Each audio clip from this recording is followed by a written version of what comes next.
And if you hold judgments within yourself, that pedestalization that we come from in Mormonism is often, for somebody else's benefit, but not actually for our own. Yeah. We're not actually able to engage with humanity in an empathetic, loving way. Not only with others, but your sense of self, like that you're also able to find pleasure and find beauty and find magic within your relationship with yourself.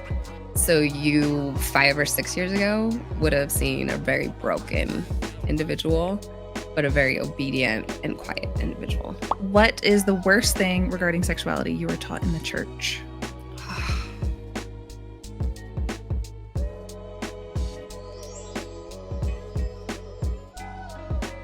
Hello, everybody. Welcome back to the podcast. My name is Kara Burrell. Sometimes I go by Nuancehoe, and sometimes I'm just a girl who spent 30 years in Mormonism, 15 years married, have 3 kids, and want to talk to other people who have spent about the same amount of time in Mormonism and have some ideas about how to like sex better and why sex is still so hard to talk about for so many of us. So for this very special 2-part episode series of Mormon History Hoedown, I brought on my good friend, Faith Erickson. Thank you for having me. I first met Faith about 2 years ago when she did a Mormon Stories episode with Margie DeLynn about something that she was thriving with, and, just kind of this post-Mormon journey of how you rediscover yourself, your sexuality, and just this holistic framework and picture of how to go about the world. Faith, tell us a little bit what we're going to jump into in part 2. Okay. In this episode, we're kind of going to go through defining and navigating within our own sexual experience. But I think that how do I like sex is how do you enjoy pleasure, whether or not you're welcoming another partner into that. I think that the broader conversation is a healthy one to be had when you're coming out of an understanding of sex after a high demand religion.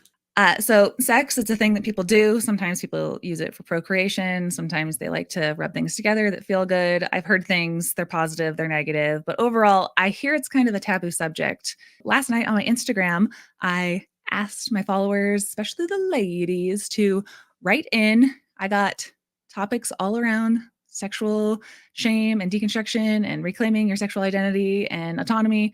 Got all those subjects on my brain. I answered a few on my Instagram last night, and as we go throughout this discussion, I'm interested to hear your framework, Faith, of how you have, moved through this space, what tools you and adaptations and perceptions and judgments and all of those things that you've kind of been able to tweak and understand and show up as the confident person you are today, and then get into the nitty-gritty of answering some of these questions.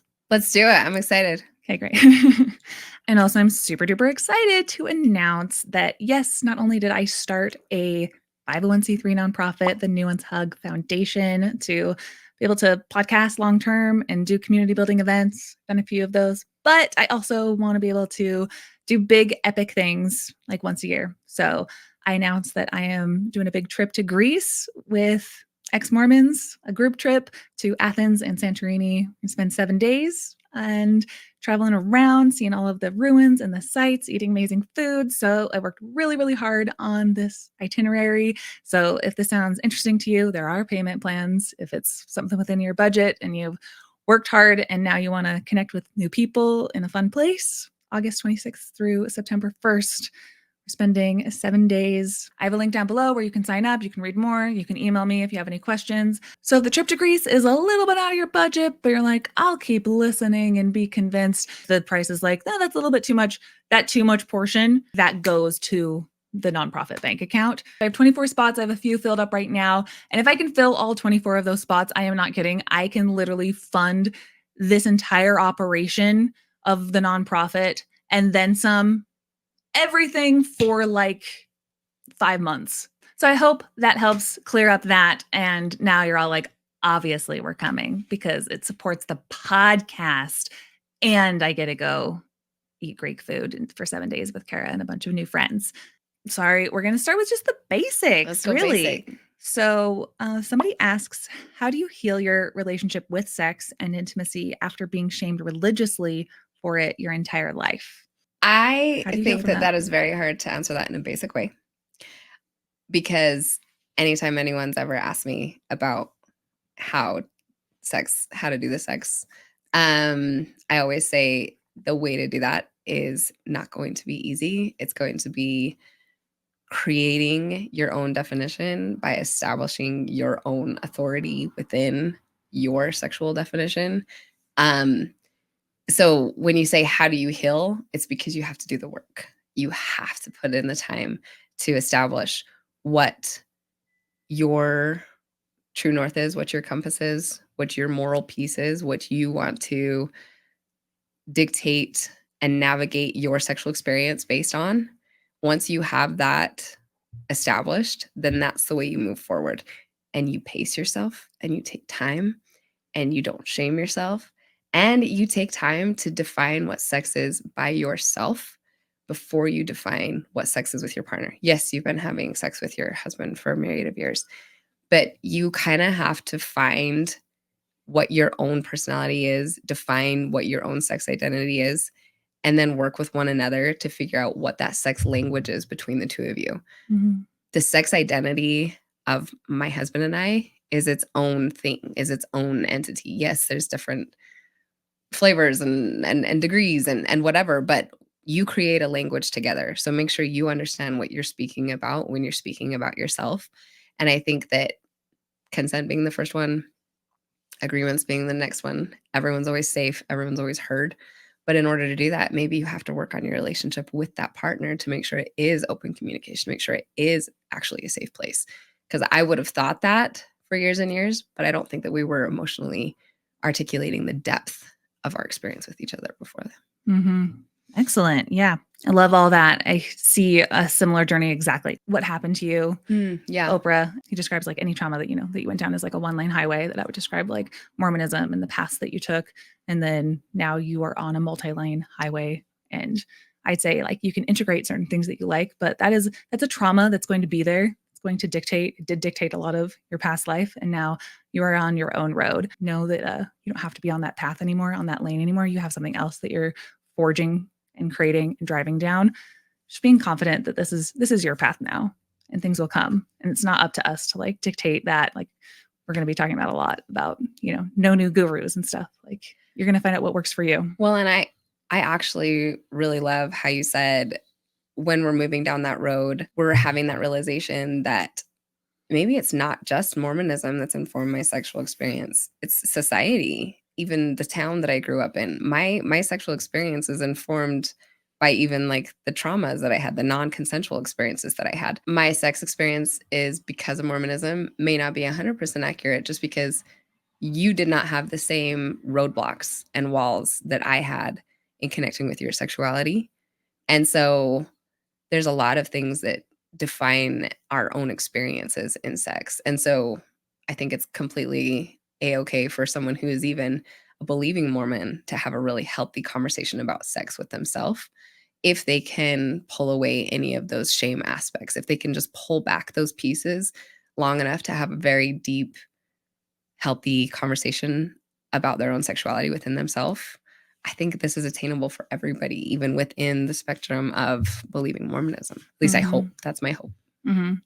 So a lot of these, it's beautiful. That was exactly awesome. And a lot of the questions I'm going to be asking you, I feel like with me when I was answering these on my Instagram stories, and with you, it's going to be like, see slide 1, or like, go back to this, like, listen to that again, internalize a lot of these things, understand these concepts, because that's the framework for the next question that you're going to ask. So you might repeat yourself, but Okay. if there's anything else you want to add to this, so how to spice up a post-Mormon vanilla sex life. I think with that piece, again, since it is your own definition, it's really funny because in order to know that, I would have to know everything you've done sexually, what Right. you think is cool, what you think is gross. Have you seen the Netflix show, How to Build a Sex Room? Mm-mm. Okay, that's homework before we talk again. Homework, How to Build a Sex Room. It's a beautiful conversation where she sits down with all the couples and she talks about kind of their sex languages and things that interest them and things that don't.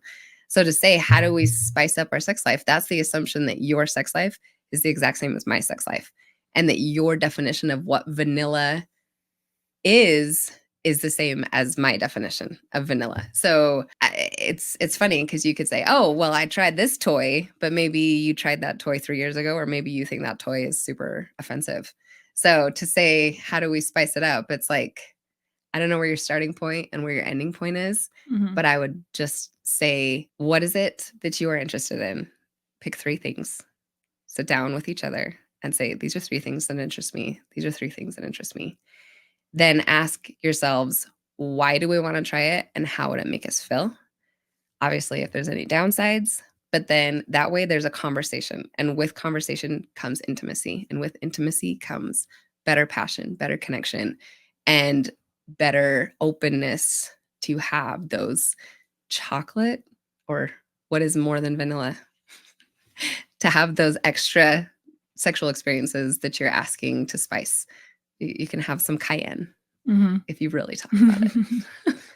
Beautiful. Exactly. But if we were to do just like a rapid fire, people's intentions are like, I want to know an X thing, fill in the blank, Faith and Kara, of what is something that when you were in your life, Faith, went from a more vanilla, kind of stereotypical, what sex is, wham bam, thank you, man, missionary, whatever it is, to like trying 1 or 2 things. What do you think was healthy for you to introduce? Okay. If you want to answer this. No, it's too personal. No, it's not. I mean, I was just trying to think of like what aspect of sex, because it's a very wide ranging. But I think that one thing that was actually really hard for me to do was discuss fantasy with my husband, because he would be like, so like, do you have any like desires or like fantasies? I'm like, nope. He's like, you don't have like anything that you've thought about, like maybe trying or doing? I'm like, no, we can do whatever you want.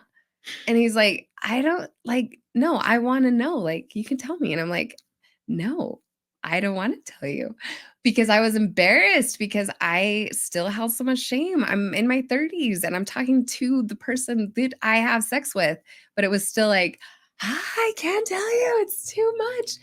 And so I would say if you have the ability in a sober state to discuss fantasy, that's a really great way to just start the conversation. Because when you start discussing fantasy, you're kind of discussing those little pieces of them that they find interesting, intriguing. It's something that you can kind of flirt with. You can kind of add into your everyday sex life, where maybe she finds like Bridgerton and maybe like a Bridgerton fantasy, or vampires or fairies, or like any of these little things. Like you could send like a little fairy picture and just like, oh yeah, that's something that it's something that is part of that precursor of sex. Because there's the sex, but then to really intensify the spice, there's more of a storyline. There's more of an addition of. And so I feel, to me, sex is better when there's more of an intellectual aspect. But then if they're thinking like, I need to get to the place where I can even discuss it, I will be 110%. I have had very kind of sexual experiences where it's on my Instagram. I'm a plant medicine enthusiast, have a card, but there's times when I have had some vitamins and I feel so much more at ease just to say, okay, so this, and this, and this. It's not that I wouldn't, it's nothing that I'm ashamed of, but it's something where I'm able to fully articulate and I'm able to put the focus into, this is why I like this fantasy. These are the pieces of it that I like. This is the part that I would like to play. This is the part that I would like you to play. And I feel like that has less to do with fear and actually more to do with my attentiveness, because I have very ADHD tendencies where I struggle with completely forming full sentences, to completely give in vulnerably to certain things, just because I have so many things that I'm holding on to at the same time. And so for me, that's also another vanilla way, I guess, if you're open to cannabis, but that's a vanilla way to be able to open those conversations about sex. And obviously, plant medicine, you're going to heighten physical experiences as well. When I first heard that people get high on cannabis to have sex, I was like, I've heard of drunkenness before, definitely that. And I couldn't believe it, because I was like, aren't you just kind of wigging out and stuff? And, but I do think there is different ways that people experience their highs, and people are like, no, it's just, I'm too paranoid or whatever. But if it does fill you with a sense of like calmness or anxiety reduction and stuff, like that can really, at least for me, it can be really great at just reducing all of the thoughts of judgment or all those other things like the balls in the air that are always, oh, that's a bad example. Like, just all of the different things that your mind wants to grasp when you're like, no, I just want to grasp one thing right now. So and that's it a good allows example. you to expand even your focus within that one thing. Right. So you're able to kind of like think through more of, oh, and then this, and then this, and then, yeah, it's very helpful. But I also don't love to be drunk. I don't love to drink to the point of drunkenness. I have like autoimmune issues and stuff. So for me, that's not an enjoyable experience for me. So I would say from a safe vantage point, allowing safe substances could be a nice way to spice up. Yeah. And then that can, like you said, during and also just kind of to help you think about fantasies and to let your mind expand in other ways. Yeah. So that's what you're into. That's a good suggestion. Yeah. Another question that goes along with that. What is the worst thing regarding sexuality you were taught in the church? I think that that's twofold. I think the worst thing for me regarding sexuality in the church was that it wasn't my own. That's like the most impactful. Kind of similar to my answer. Yeah. I think the worst thing, period, is the sexuality piece and the shame that surrounds it. When it comes down to like my belief system and stuff, when you're talking about church, I feel like a lot of churches have a lot of good things that they talk about, and they have a lot of things that can be detrimental. And if you're thinking about it, all of us believe in stories. That's what dictates our belief system within the world. And so some churches believe in these stories. Some people believe more heavily in these stories. And so I like the stories that more people can experience a happy ever after. And so there's like different indigenous beliefs where there's multiple types of sexualities, and there's different types of religions where they allow more room for more sexual identity within the culture. And I love those types of stories. I love to believe in those types of stories because they allow for more happily ever afters throughout society. What I hear you saying is very similar to my answer, which even though I'm interviewing you, I'd love to read my answer I put on Instagram last night because it's a part of the framework. It's just like so much of the things that we're talking about is this new perceptions of what authority means and being told for so long, what boxes you're supposed to fill. And even when I was Mormon and I was very Christian, I was like, the God that I worshiped is a very humongous God. He can't be boxed. He's mysterious. There's so many things that I don't understand. So I was not as orthodox as some other Mormons. And so I feel like I remained semi unscathed by more of the more harmful teachings. And so now on this side of Mormonism, I comes across narcissistic, but I do kind of view myself as a god or a goddess or something that I can embody and envelop, and I am acting on behalf of that. So what I wrote is, the worst internalized teaching is that there's a God watching you. You are small. You live to serve this order and the system, as opposed to you are God. You are a goddess. Sexuality isn't taboo, gross part of you. You are creativity, energy, love, mystery. You're not watched and shamed. You are the watcher. So what do you want to watch? A goddess doing goddess shit? Okay, say less. This is why I did DMT once and I've never been the same since. I love that. So yeah. Just kind of just you are the authority. Right. Yeah. Okay, this one I didn't even know how to answer. Not some things are just not relatable. I don't know what to do. I'm a nobody. Just Faith, help me answer this. Somebody said, I can't look at my husband's penis. It gives me the ick. I have to keep my eyes closed and think about something else or some other fantasy to get. I find that a fascinating question because I think, and we'll go into this next time, but with every avenue of sex I looked into, I had to ask myself, how is this making me feel and why? So I think in order to actually answer that question of what do I do about not wanting to look at my husband's penis, it gives me the ick, I think you have to ask yourself more questions. Why is it giving you the ick? Is it from a place of fear? Is it because that is associated with, I don't love the sex? Is it physically abhorrent to you? Maybe it's a very different looking one. I don't know. Maybe it's a scary one. I feel like though with this question, you have to ask yourself, why does it give you the ick? And if the answers lead to because of the person, because of the relationship, because I'm not safe with this penis, then I think that gives you where you need to go from there.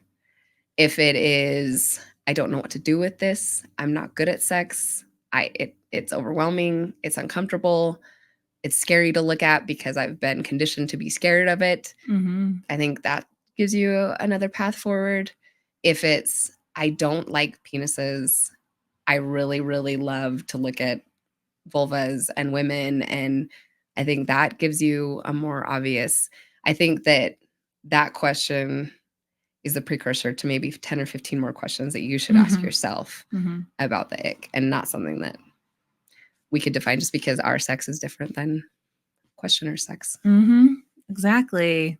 And I think the only other thing is like, there's like 20 questions. Yeah, that I think you nailed it. That there's all these other different avenues of what does that mean on top of that. And I think a lot of women, when I was Mormon, I was in a Facebook group that was really popular about sexuality. I feel like I pretty much ran that group before I did this. I was just in there every day asking, answering, helping give resources and stuff. And I got you. And I think something else that came up pretty commonly is people talking about just being really surprised and grossed out by just like fluids and everything that has to do with sex that just isn't pretty in what you see in the movies. And so I think it's like helpful to deconstruct that it's not like a pretty package. With my own personal experience, there would be lots of things that I would be like, oh, but what if this? What if this? Like when my husband and I were talking about, maybe we try this. What if we try this? What if we, and watching How to Build Your Sex Room on Netflix, there's a lot of fluids discussed, and we were able to have very open conversations about, yeah, I don't think I would like that. I don't think I would like this. A really good podcast to listen to that gives really good nuanced perspectives into sex is Dying for Sex.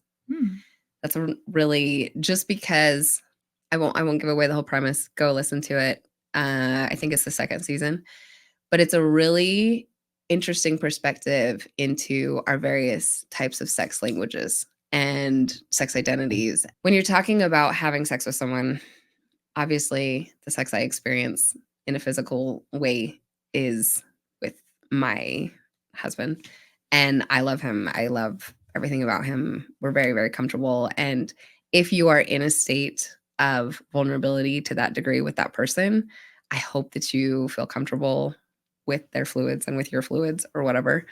But if that's a major ick, then speak to your love language.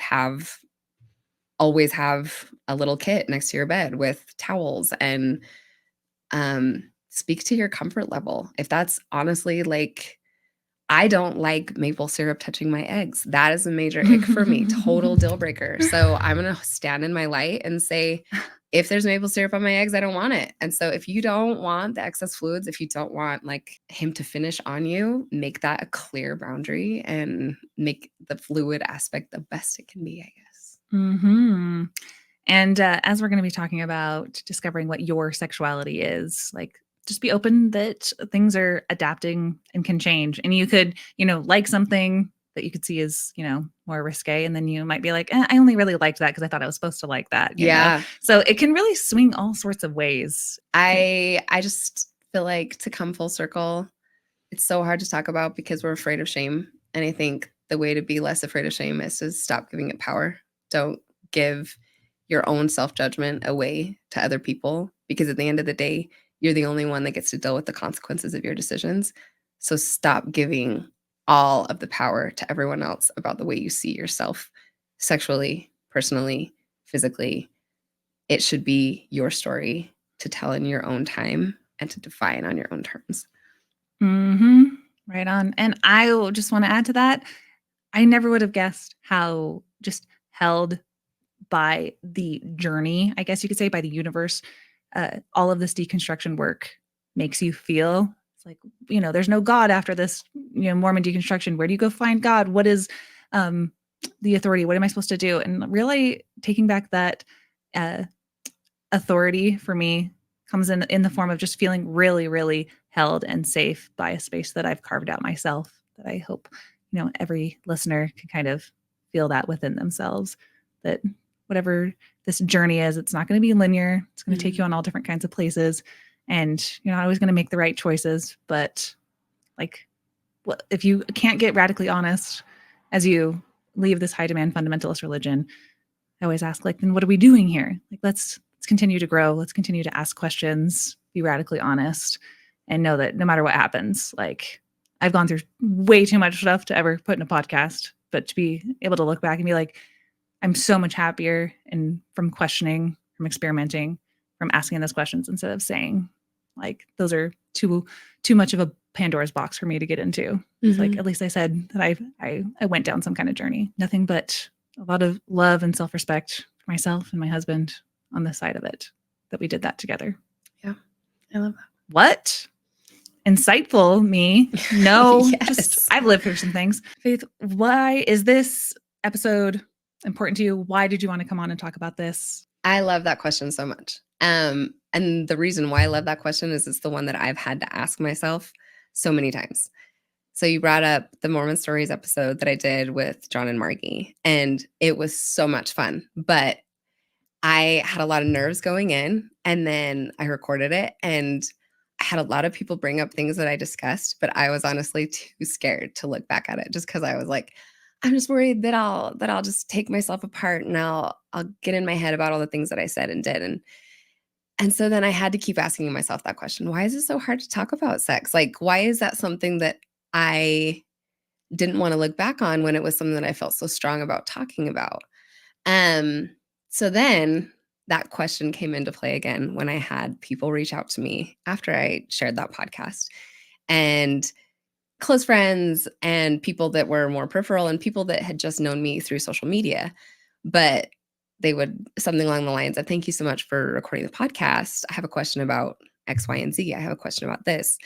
And then I've had some friends that surprised the hell out of me and said, look, I don't know where I lie on the faith spectrum, but what I do know is I need to understand my sex better. Explain the sex to me. And it always made me giggle because I have to think about my authority in this, right? Who are you to tell people anything about sex? Because hi, I have imposter syndrome. And so 90% of the time I'm on top of the world. 90% of the time I feel really good about myself and my opinions. But then there's that 10% of the time where I have to talk down to myself and I have to ask, why does my opinion matter? And I guess I have to go back to, why is it so hard to talk about sex? I have a lot of friends who are still active Mormon, and I have a lot of family who are still active Mormon. And I think that you and I have kind of discussed that it's been several years since I kind of made my official exit, that my family and I made our official exit. But I think there's been a lot of healing and a lot of growth between our friends and between our family. The friends that were able to stick around, and it hurts to say that out loud, but I do want to speak from a respectful perspective while still honoring my own experience.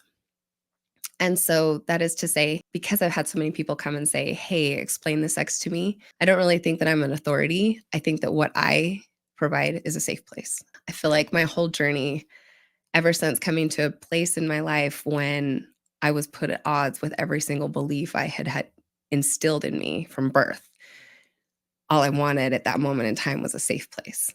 And knowing that there was none, knowing that even looking at my husband, we weren't at a place where where I could have articulated that to him, and that we probably would have been okay after that. And so I think in this whole journey that I've experienced, I've wanted to come to a place of building bridges. And the reason why I want to build bridges is because when you've built a bridge and you've found compromise and you've humanized the other person, to see you as a person who holds value, to give your point of view a respect, that's when those bridges are built, and that's when that safe place is established. Because when you go even deeper, why is it so hard to talk about sex? Is because you fear what other people might think or what they might assume about you when you're talking about such a deeply vulnerable subject. So that comes down to our fear of what will people think. And the only reason why you would be worried about what other people are thinking is if you're worried about losing community and you're worried about losing friends. And I felt like at that moment in time when my husband and I had made the decisions we had made, we lost our whole community. And even there was a distance that we felt from our closest family members. So after having experienced that and that deepest human need to want to have a belonging, to want to have connection with people, that's been my main pull, I think, in the world, is to establish a safe place. So when I'm saying, why is it so hard to talk about sex? I'm saying it's hard for me to talk about sex because I am a mom, because I've got 3 little kids, because I am a fitness instructor. So I work at your friendly neighborhood gym. And I always, always want to make sure that everyone who's in my presence feels safe, feels like they belong, and feels like they have a voice.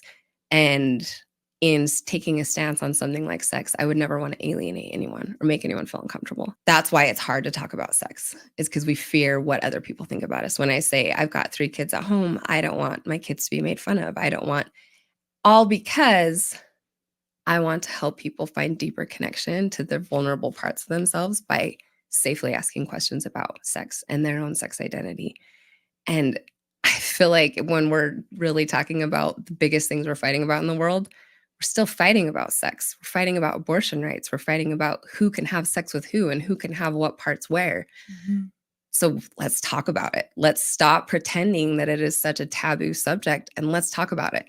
Not in fear of what are all the PTA moms going to think about me, but in hopes of, yeah, let's talk about this, because sex is something that we're all engaged in.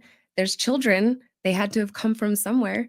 We're all engaged in sex in one way or another. So let's talk about it, but let's talk about it in a healthy way. What kind of ideas from Mormonism or your background or patriarchy in general kind of informed your ideas before? And what themes and ideas and words and choices inform your movement and confidence through life now as a post-Mormon woman? When I was in high school, I think it would be fair to characterize me as the molliest Mormon in all the land. Not only was it something that other people said about me, but it was something I said about myself. And I was like, oh my gosh, I would never do that, because I am what they call a molly Mormon. Like, I was very good at following rules. And I was very good at alienating and shaming people who did not follow the rules. That's something that I've had to pay a lot of penance for, I guess. I don't know how to say that. That's something that I've had a lot of regret for,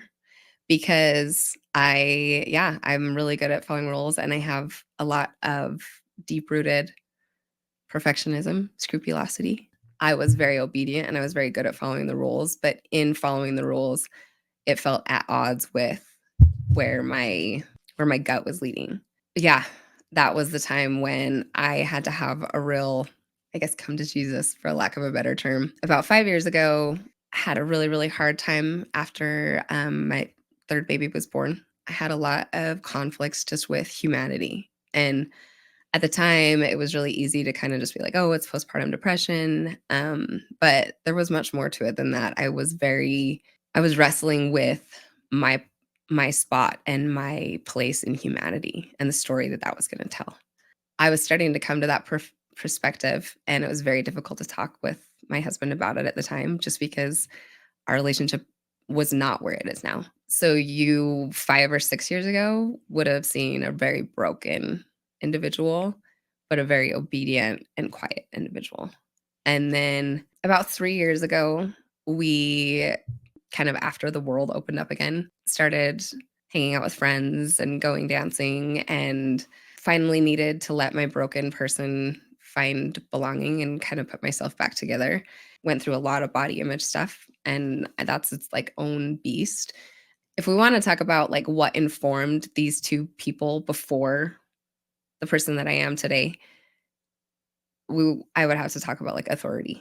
In my whole life, I've really, really good, again, perfectionism. I can follow rules like a boss. My fear going into sex had a lot to do with authority and making sure that I was pure and making sure that I was going by the letter of the law. And I was raised to be a lady. We didn't talk about sex. I didn't ever wear anything remotely inappropriate. Sex was sacred. And so we didn't talk about sex to the extent of sex is a beautiful gift that we're given to express love to our partner and so we can have babies. And that was really my basic understanding of sex. I talked a little bit in the other podcast that my first physical encounters with sex were not consensual. And so everything about sex is elusive, is scary, is secret, sacred, whatever you want to say. And I have fear of it. I have fear of being punished if I break a rule within the land of sex. And I fear the long-term consequences of sex. And I fear asking myself questions about my own sexuality because I don't know what that will lead to. It's safer just to follow the rules in the book that I was given. And so honestly, I would love to renew my vows with Brett. I would love to kind of like repromise ourselves to each other just because the people who got married are completely different from the people that we are today. Yeah. And the experience that we have today and even like our understanding of love for each other. And I floated that idea to my parents to see if it would be taken negatively or positively. And they were like, yeah, just tell us when we want to be there. That sounds amazing. And so I think there's a lot of stretching and it's beautiful. Beautiful answer. I want to talk more about judgments as well. I had a therapist say to me once that a bird can land on your head, but it's up to you to decide if it can make a nest on there or not. And that is so helpful to me when I think of kind of internalizing judgments and questioning if this is like really true for me and it's really serving. And that's, when things come up, if you like something sexually, obviously, but also when it comes to judgments that are just kind of reoccurring themes. And I think we've hit on so many things that are really part and parcel to so many people's upbringing, whether it's, body issues and shame and judgment about what you are and aren't allowed to do. So somebody might be listening to this and they say, Nuancehoe, Faith, you guys seem like you have the whole sex thing in the bag. And all I can say is, I think we're both people who understand life as a journey, and we know things are not always going to be linear. And so I want to make sure that people also get the understanding that, like, through your whole deconstruction, through everything that you kind of experience in life, have a lot of grace for yourself, have a lot of cringe. Know that you're going to be kind of trudging up a new mountain, but it's something that you're going to be building and fortifying and growing that's your own. So it's worth it, but doesn't mean that we have all the answers or that we just like woke up enlightened one day. And so what has this journey kind of been like for you? Has it been, a rigmarole of, aha moments and then, two steps forward, one step back? You have any stories that you want to share? Yeah, I think it is, like you just said, it isn't a linear thing when it comes to healing and when it comes to having these honest conversations about sex with yourself, especially when you have a partner involved. It is very nonlinear. Just because when I keep saying your sexual identity and your personal identity are so intertwined, it's because that's exactly what I mean. My personality and my identity is so informed by this. And so obviously the way I'm showing up for my partner is going to be so informed by my ability to connect with my own sexual identity, my ability to connect with my sexual expression. And it's important that going back to that agreement piece of that morality thing, with my agreements with my husband, I needed to make sure that all of the steps that I was taking within this defining of sexuality were something that he was also comfortable with without giving up my own authority. So doing that dance is super complicated just because I didn't ever want to go to him like, you're the man of the house laid out, because I felt like that was our whole sexual experience thus far. And it wasn't the full sex experience that either of us wanted because I was scared of having a sexual identity. And so I basically just, most sex experiences that we had, I had him lead out and we went to whatever he wanted to do. And then that was kind of my sex because I didn't look at porn. I didn't even read dirty books because I just figured the sex secrets would come to me physically. And I would never say that our sex was bad sex. It was never unenjoyable. But the places that we have been able to expand our connection to now is 10 times where we were then. And I'll be honest, yes, me informing my own sexual identity, but because I was doing that and I was leading out with that, I felt like it gave Brett more permission to connect within his own identity. There's a big conversation about our masculine and feminine and the different percentages of masculine and feminine that inform who we are as a person, but then also our sexual expression and stuff.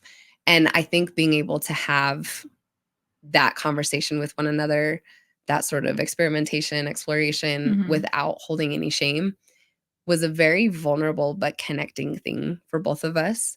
I didn't just wake up and I'm like, I'm the professional on all the sex things. It's a very nonlinear thing because we are still evolving, because not only are the personalities that we have still evolving, our relationships with one another are still evolving. I guess I'll discuss this now. For Brett and I, monogamy was the only thing on the table for us. Within this sexual expression, as that self-confidence grows, it's not always positive. And there's a lot of problems that come about because of that. And so I feel like my relationship with Brett now is the best it's ever been, but it's because we've been through some seriously crazy stuff. That's all really vulnerable. So thank you for getting into that. I wanted to ask something that I would have never considered, I guess, when I kind of put my Mormon cap on, is when you were talking about like a sexual identity. Because so much of us girls, we grow up, yes, kind of feeling like, our sexuality is something we don't talk about. And it's this present that your husband kind of gets to unwrap on your wedding night. And a really damaging teaching, I think, in a lot of patriarchal religions, especially in Mormonism, is this idea that your sexuality kind of only exists in the bedroom in these intimate moments. That's kind of, lorded over by your husband to be, something that is a gift that you give them. It's not an identity that you hold yourself independent from them. Masturbation is not allowed. You can't have like personal sexual experiences to kind of like touch yourself, feel, the sensations without any other judgments or somebody else coming in. So sexual identity overall would have been kind of a foreign concept to me when I was Mormon. I would have thought you meant like sexual identity is like my orientation is this or that. But what do you mean by like a sexual identity? All of it wraps into sexual identity. So I think that when I say your sexuality is yours and it's going to be given to you, it's like, oh my gosh, I don't know what to do with all of this because there's so many unopened boxes. It's very easy to shut all those boxes and be like, oh, that's too scary. I can't handle it. I think that maybe we don't need to do this. And I'm just going to keep going status quo because that's where we are. I think that you need to stay in that place as long as it makes sense to stay in that place. But you're eventually going to get to a place where you have a wider ranging understanding that your sexual identity is also going to be connected into your understanding of humanity. And your understanding of humanity is going to inform your political decisions, is going to inform where your money goes, is going to inform the way that you tell your children stories, because the way you tell your children stories is how you're informing their perspective on the world. Right on. So when I had that realization that my sex identity was not just about me, it's also about the way I show up in the world and the legend that is mine. I need to understand exactly who I am and what I want and why. So then when you come back to that basically Pandora's box that's just been handed to you, no, it's your sexuality and you need to decide what to do with it. I decided that there was a lot more responsibility there. There was a lot more control there than I had ever given myself credit for. And that's super intimidating. However, if you give yourself grace, if you move forward with intention, truly letting yourself be at ease with those things, I can honestly say that you will love people more. Yeah. Not because you want to have sex with everybody, but because your ability to look within your own nuances helps inform your ability to see other people in the world. Yeah, that is mic drop of all mic drops, honestly, Faith. Yeah, that's it. And I was going to kind of ask a question in the middle of that, but you kind of already answered it, because I don't want to have that be missed by anybody. Is what I really feel like so much of this deconstruction from Mormonism is all about was articulated by my friend Eve. I kind of deconstructed with her in live time with John Dehlin, and when we did like a 1-year update, she said that when she left Mormonism, she felt like she was, at one point, like, it kind of sucks because you're not like special anymore. You don't have this, but then also like a breath of relief that you just get to be part of humanity again. She felt like she was joining humanity. And I don't know if you felt like that as well. And because what I'm hearing from you is this wisdom in putting down the judgments for yourself and for others, because you really recognize like how much you don't know. And when you can put down those judgments, you're able to kind of play in that space. And what I hear from you is just a lot of wisdom in being able to incorporate all of the things that you don't know yet, all of the novel things that you're excited to discover about yourself, about your partner, and about other people in a non-sexual way, because that's what humanity is. You're joining something that is interesting and novel and open for exploration. And if you hold judgments within yourself, that pedestalization that we come from in Mormonism is often, for somebody else's benefit, but not actually for our own. Yeah. We're not actually able to engage with humanity in an empathetic, loving way. I love that. Okay, the way that I would go with that is, okay, so one of the scariest questions, because going back to the only reason why we would care what other people think, when it's going back to why is it so hard to talk about sex, the only reason why we would care is we're afraid to lose connection. We don't want to be alone. And I know there's so many people that are like, no, I'm okay with being alone, but just even at the aspect of being able to go buy milk, like we do like to connect with other people in humanity, and we love to be heard. The whole reason why I'm doing this podcast is because so many people said, oh my gosh, I'm so glad that you recorded that, because it made me feel less alone in the world. Amazing. Yep. And so when we're looking at this from that big picture point of view, if everything we're doing as we're walking through this life is in hopes of finding belonging and connection with other people, it's only at the degrees in which we allow them to connect, and in the degrees in which we desire to connect with them. Right. So we have our friends and our community and the people that make up that. We have our deeply close friends that are the ones that we go to when we're stressed, when we're hurt, when we're broken, when we're at the very vulnerable pieces of our life that actually make us who we are, right? Our story is defined by the challenges that we overcome and the stories that people tell about us. So when I thought about that, geez, this all feels like a big long journey of wanting to seek and find connection. And sex is the deepest intimate connection. Sometimes it is just physical. Sometimes you just need to connect with someone else physically in the world. But much of the time, and I hope more of the time, it is a passionate, cosmic, beautiful connection that you're having, not only with others, but your sense of self, like that you're also able to find pleasure and find beauty and find magic within your relationship with yourself. Our conversations with sex, the only way we can talk about it with each other is if we talk about it with ourselves first. Mm-hmm. So that's why we need to talk about sex. Mm-hmm. Wow. I think we can end it there. Like, I didn't even ask you to wrap up, but I'm like, that's everything. That's everything. Bring it full circle. Yeah, girl. Absolutely love that. Thank you for opening up about all of that, and hope that people have got some, good tips and guidelines to kind of move through the world with. I think that's a good spot to leave it, but I do appreciate you having me on. I love the comfort and the safe place that you provide here. So thank you. Thanks. I try. This podcast, The Mormon History Hoedown, is available anywhere you get your podcasts, Apple, Spotify. Thank you so much to my donors. I am a nonprofit now, so it means so much that I'm able to do this content and feel secure that I have donors coming in. So they move in and out of the space, and sometimes I lose donors. So if you appreciate this YouTube channel and this podcast, please hit the links down below, whether it's my Venmo. Make sure that you're subscribed to this channel. I'm trying to get to 100,000 subscribers. I really want to put a plaque behind me. Another great way to support this channel and get some premium and exclusive content and a little bit more community is over on my patreon.com/nuancehoe. Hoetown over there is awesome. Anything you can do is just comment for the algorithm and leave a thumbs up. Thank you so much, Faith, for joining me on this journey into embracing and reclaiming our sexuality. And I'll see you guys on the next episode of the Mormon History Hoedown.